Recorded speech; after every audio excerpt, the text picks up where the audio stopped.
welcome to Nordic Island and Niar Daily Live. I am Marika and I'm here at Ålesund on the top of the mountain. Hans is here with me, and also all the staff and all the teams are here.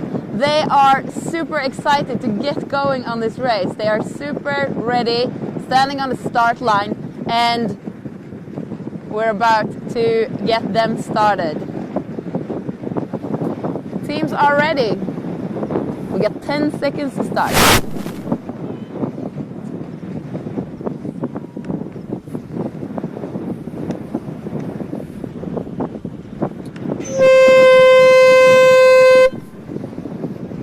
And here they are coming down the mountain. That's quite an aggressive start. Yes. Thinking about their goal for 7 days.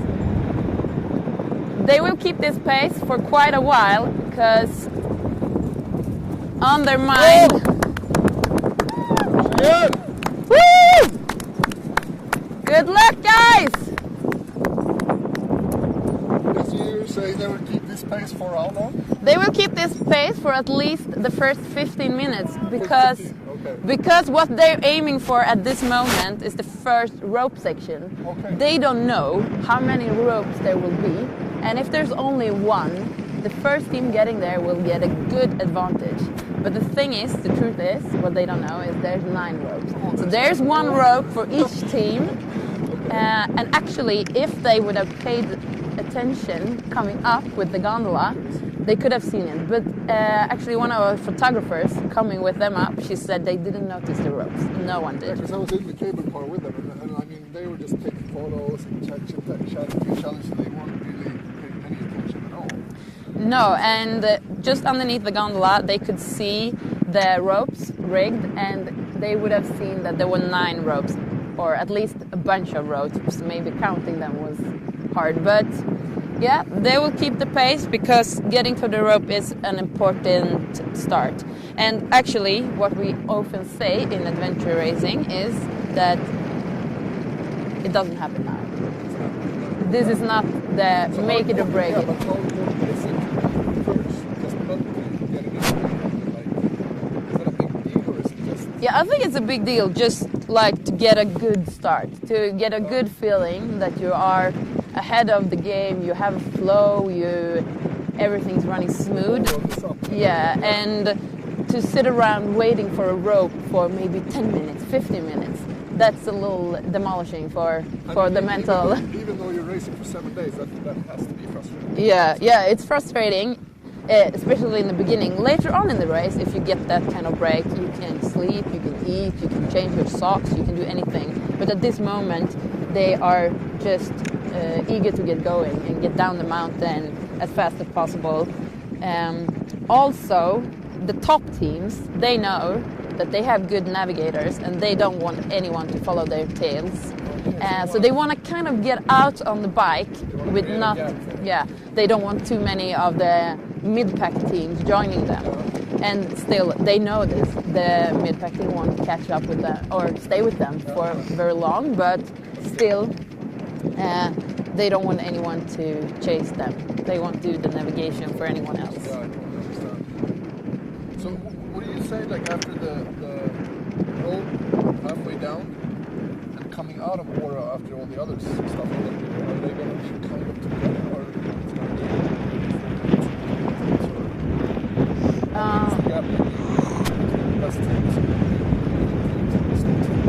I think the gap coming out on the after the first leg will be absolutely maximum 45 minutes.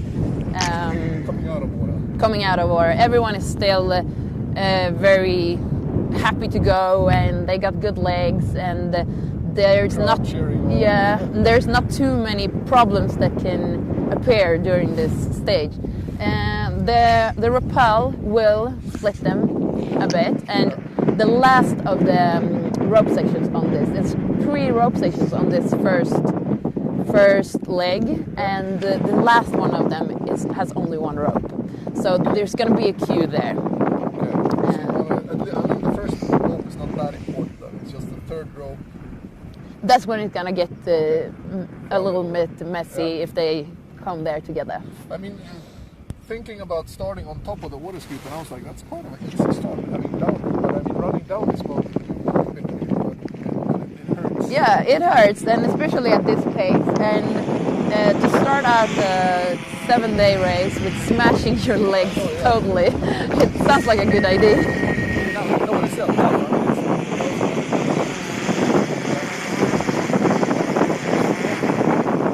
The girls from Ålesund Team Holiday Club they've been running quite a bit, at least some of them.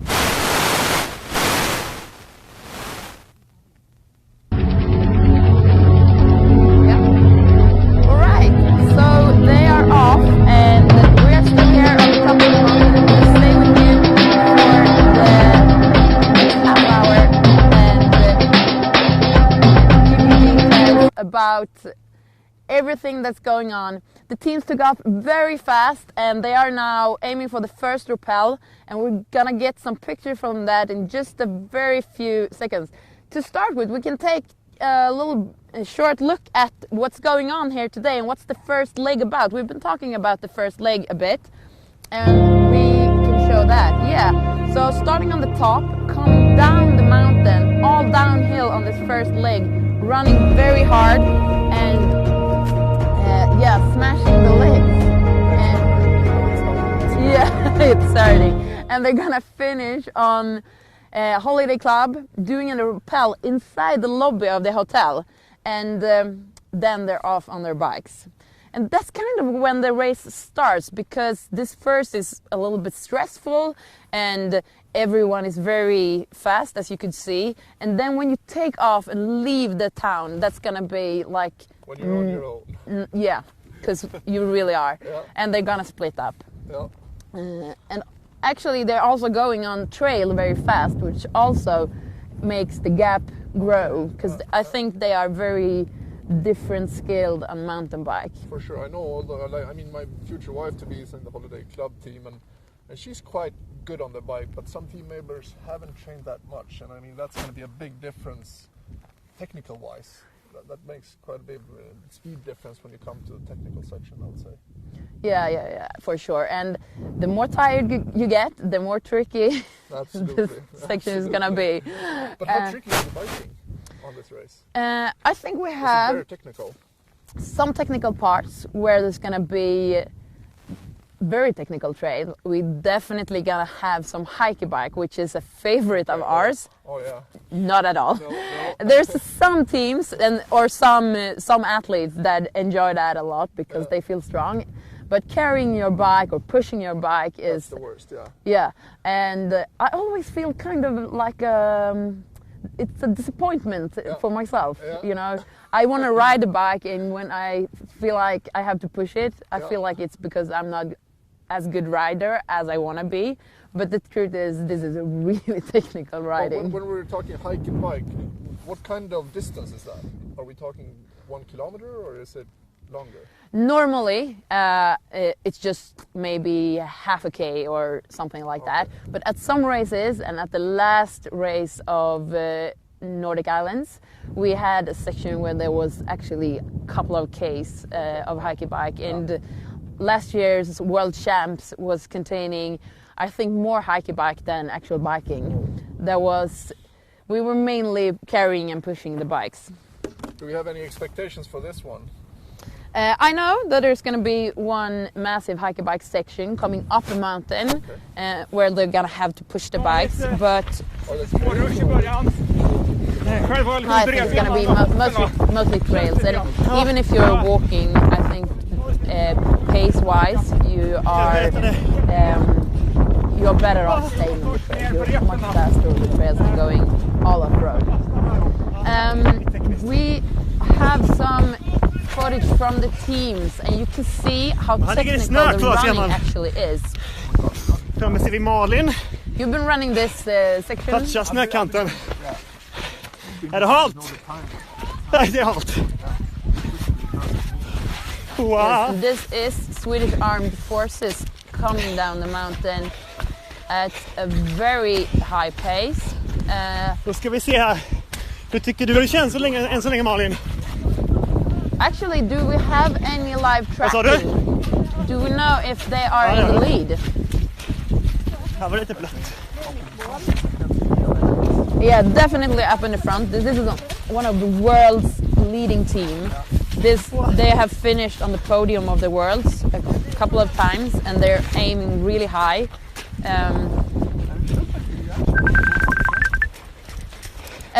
Ja, det här är sånt ställe hade varit bra med It's a dubbskor. little hard to decide Skulle from jag säga this så view, inte göra. but Shit.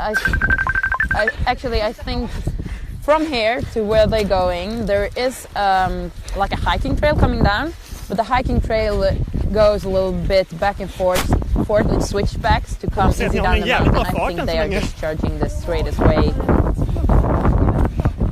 Malin is a very technical runner, even if she wouldn't admit it herself. She often says that she has very weak ankles and flips them a lot. But yeah, as you can see,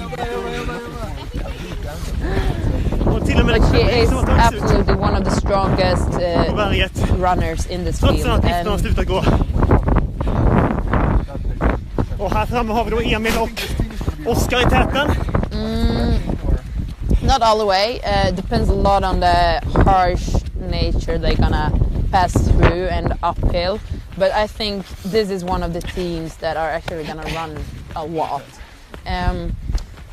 One thing that also matters a lot in terms of how much you run or hike is how heavy the backpacks are. At this moment, they are very light. They have only the mandatory gear, and we actually had a question about this on our Instagram. And they have a list of mandatory gear that you have to bring. It's warm clothing, Gore-Tex jacket, and some other safety gear, sleeping bag, and medical kit. Yeah, at this moment. And they also, for this leg, it's gonna take about 2 hours. They only have some very light food with them, like some energy bars, or maybe even just a gel. Later on, for the longer sections, they're gonna have much heavier food packs to carry. And also when they come to the pack rafting, as we talked about yesterday, the inflatable boats, they weigh around 6 kilos each, and they have 2, and they also carrying, 2 per team, and they also carrying the life jackets and their... Tycker ni det känns här bak i täten? Yeah, we also have a French team passing there, and that's also our young team, Hamilton Adventure Team. Everyone is absolutely stressed for the ropes, and I think especially the French team, they want to be on the tail of the Swedish teams to get a good start with the navigation.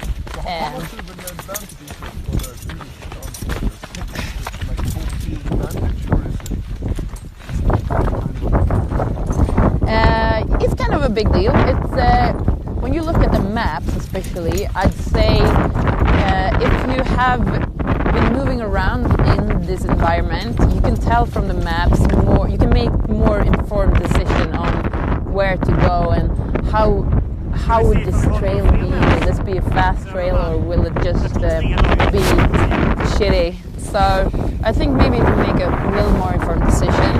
But generally, we have really good maps in Sweden, and that's also helps all the teams, of course.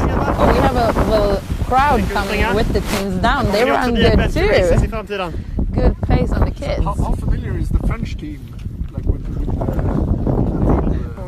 ground they're running on? Team 7? I think some of them have some good mountain knowledge coming from the mountain areas in France.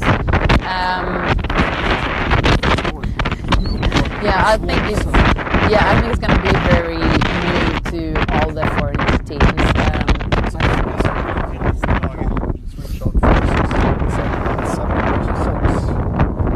First trekking left. One of the girls, she was biking.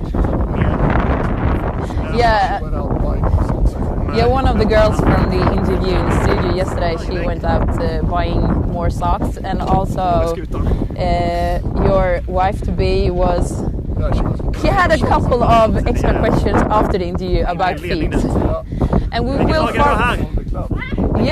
come, and they were actually second at the first on the leaderboard, but I think the leaderboard might not be all updated because we've seen a lot of teams, but they are gathered. All the Miranda is a good strong runner. Nice.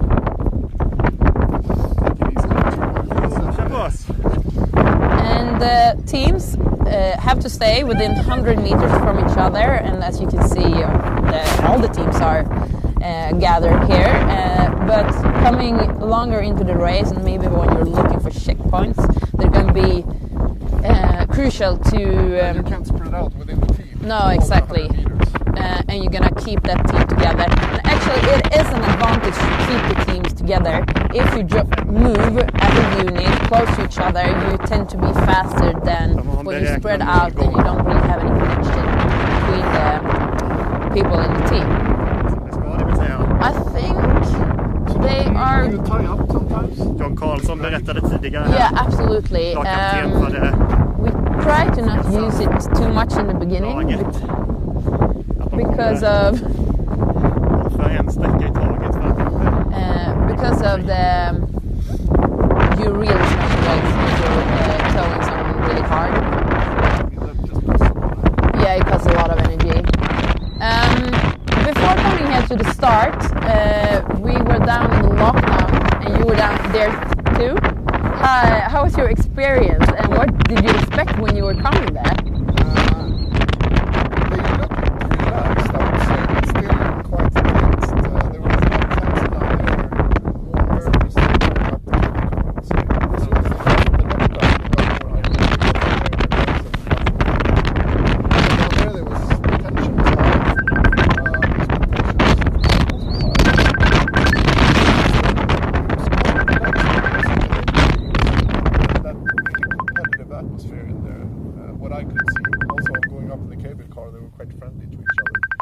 Yeah, that's the spirit of adventure racing, absolutely. And I would also say that the start of the race isn't very nervous, because you kind of have started the race already maybe weeks before packing, and then definitely when going into lockdown.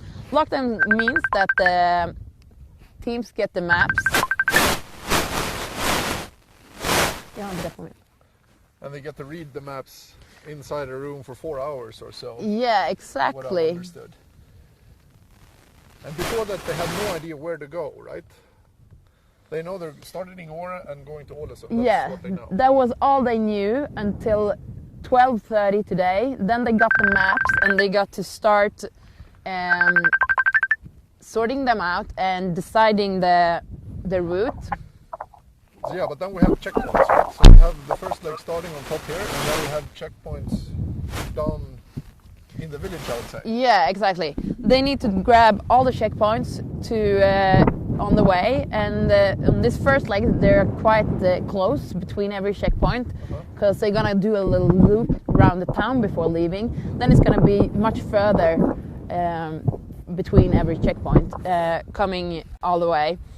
And now we're at the rappel, and do we also have a team already coming down? Looks like it. There was someone on the rope over there, no?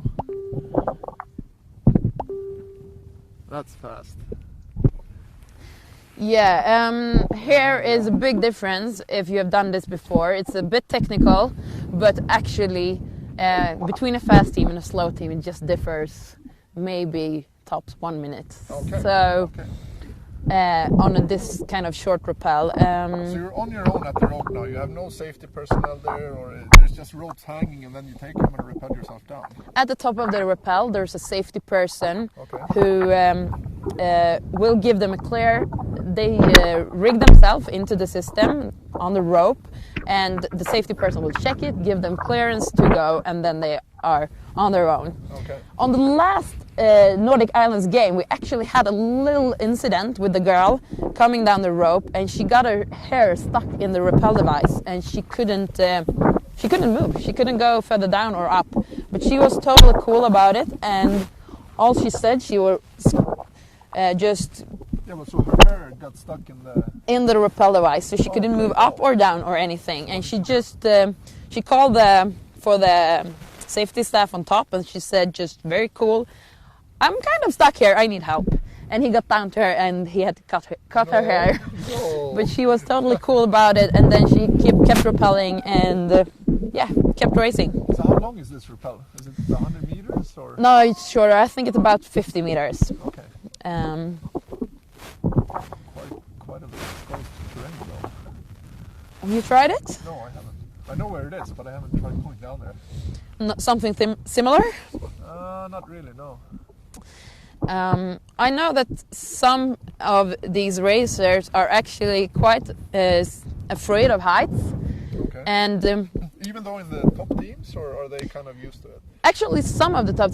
No, I don't think, or I don't know of any of the top teams in this competition, but actually some of the top teams in the world have people who are kind of scared of heights, but in the race, you just go. You just do it for your team, for the race. You kind of just... So what happens keep everything together and keep going. What happens if you come down to the rope and you're not able to do it? Then it's up to your team, I'd say. Okay. To have the team spirit to cheer each other on and help each other.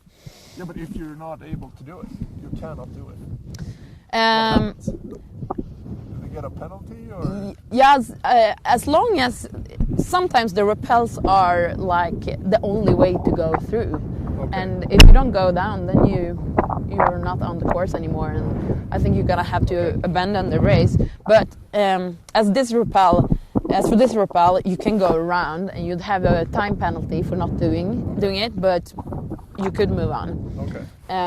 That also happens sometimes in races when the rope sections are further down the on the road, and when you come there, you're not in a state in your body or mind that you can actually do it.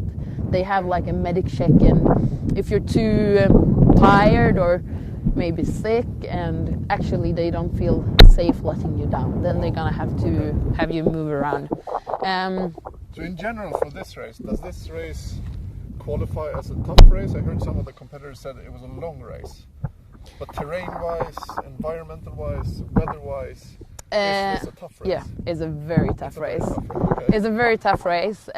What makes it tough? The weather. We're standing here a little. We're very happy with the weather. I know. I've been living here for 3 years now, and I know what the weather can be up here. And we're extremely lucky with the weather. Right Yeah, and we can only hope that this will continue. But more likely it's gonna change, and they are gonna be wet and cold. Also, the terrain is very harsh, as you said before. Running down here will smash your legs. It's rocks. It's tough, and also with this longer hike bike section that is tough on the feet. It's tough on the body. It's physically hard to do. They have a lot of gear to carry. That also makes it tough. And how much gear do they normally carry? How many kilos? I think it differs a lot between a top team and a team. I assume the top teams are carrying less equipment, no? They're carrying less equipment. They're carrying lighter equipment because when you race, the more you race, the more lightweight gear you tend to buy. Or I would be very lightweight, I can tell you that. yeah. And also the slower teams, they're gonna be out there longer, so they're gonna have to carry more food. And the food is the heaviest part. Yeah, I know, but yeah. I'd say that the backpack will differ around 10 kilos. And the packraft section adds to that, of course. It's quite heavy. Going for 18 hours, I saw the packraft section was. But there's no problem so far for the teams, huh? Yeah, no accidents, no problems, no troubles. Of course, no accident because we have Kletter Technique watching over them all the time. But some hassle or hard times can always appear. But this is running smoothly. And to wrap this up, I want to watch the whole course. So we will see what will happen in the next few days. They are going to move from Åre here. They are soon going to be down in the valley, and then they are going to start their way to Ålesund. It's all the way on the coast in Norway, and it's 700 k's to go. Can you believe that? Yeah, Oh, exactly. yeah, so. If you're going straight.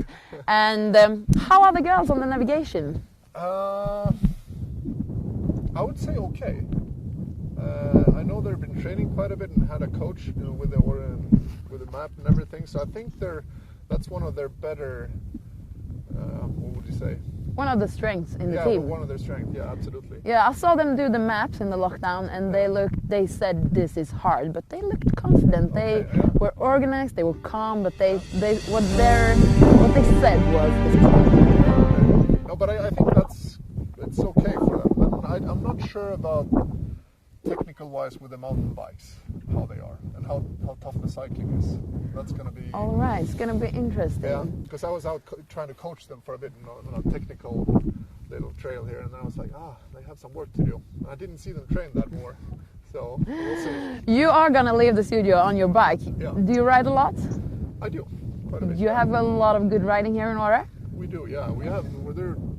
They tend to develop one of the world's best biking destinations, as they said. So we have a lot of good downhill trails, at least. They are trying to develop the cross-country section as well. So it's great. When the weather is good, it's great. So fun. Yeah. You're gonna enjoy that. Did we get the map over the course? Is it rolling now? All right. So as you can see, there are several legs. They're gonna change back and forth between mountain biking, to pack rafting, back to more biking, trekking, rafting, and that's gonna be challenging. And all the way to Ålesund, they are gonna just keep moving. That's the key to get this race and keep everything together. And we're gonna see more of these courses and legs. And to follow us, you're gonna go to Instagram and Facebook, Nordic Island Adventure Race. And tomorrow we'll see you. You will join us again, and hopefully we will get some athletes to the studio. We can't promise you because they are in a hurry, but we're gonna get some good footage from the course, and you're gonna see what it's been like all through the night and the next day.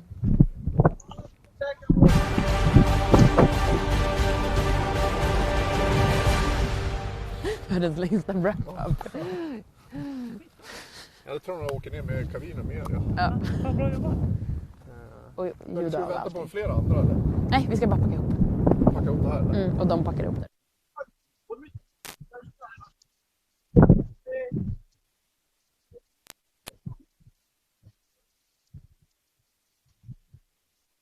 Don't just lean back and keep coming.